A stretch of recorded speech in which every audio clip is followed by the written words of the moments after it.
What's going on, guys? My name is John Nieves, and today we're going to be taking a look at the ASUS Zenfone 3 laser. Now, the Zenfone 3 laser and the Zenfone 3 Max are on the lower end of the price bracket compared to the other phones in the ASUS Zenfone 3 family. They're supposed to be the more affordable option if you don't like the higher price of the Zenfone 3 and its more expensive brothers. The Zenfone 3 laser specifically is supposed to be the true mid-range phone for people who still want a taste of the ASUS Kool-Aid without having to fork out serious money for the Zenfone 3. Just like always, before we begin this review, let's take a look at the full specs of the ASUS Zenfone 3 laser.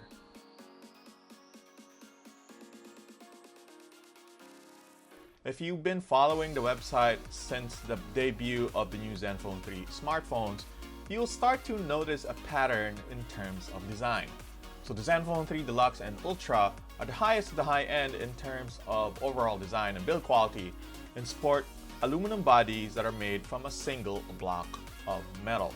The plain old Zenfone 3 uses a glass and metal body, while the Zenfone 3 Laser and Zenfone 3 Max have metal bodies mixed in with a little bit of plastic. The Zenfone 3 Laser has a similar design to the Zenfone 3 Max, so similar that you'd be hard-pressed to figure out which one is which if you weren't intimately familiar with the two.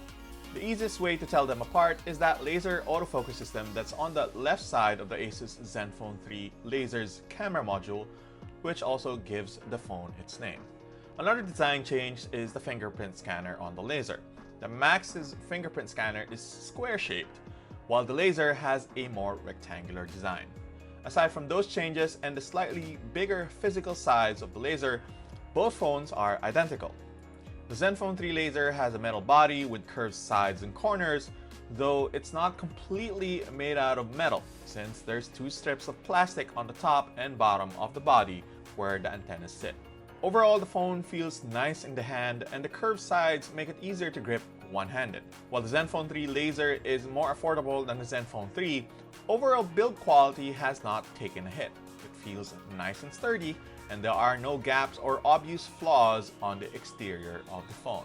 The volume rocker is located in the obvious place, namely on the right side of the phone along with the power button. The 3.5mm jack is on the top, while the USB port is located on the bottom, with a single speaker grill flanking it on the right. The front of the device is dominated by the 5.5-inch Full HD IPS display. That display has 2.5D glass layered on top of it and is protected by Gorilla Glass 3. Physical capacitive keys located right below the display handle navigation. The Zenfone 3 Laser is outfitted with Qualcomm's Snapdragon 430 octa-core processor paired with 4GB of RAM and 32GB of expandable storage. The Snapdragon 430 chipset is starting to become a more common sight in mid-range smartphones due to its excellent balance of performance and power efficiency. The Snapdragon 430 might not score high marks in Antutu, but we found it to be quick enough for the occasional Android game like ASUS 8, for example. Navigating through the phone's UI is fast and fluid, and the phone uses Android Marshmallow along with the ASUS UI overlay dubbed Zen UI. So much of the same issues that we had with the software of the Zenfone 3 Max, and really any other Zenfone that's sold by ASUS, is present on the Zenfone 3 Laser.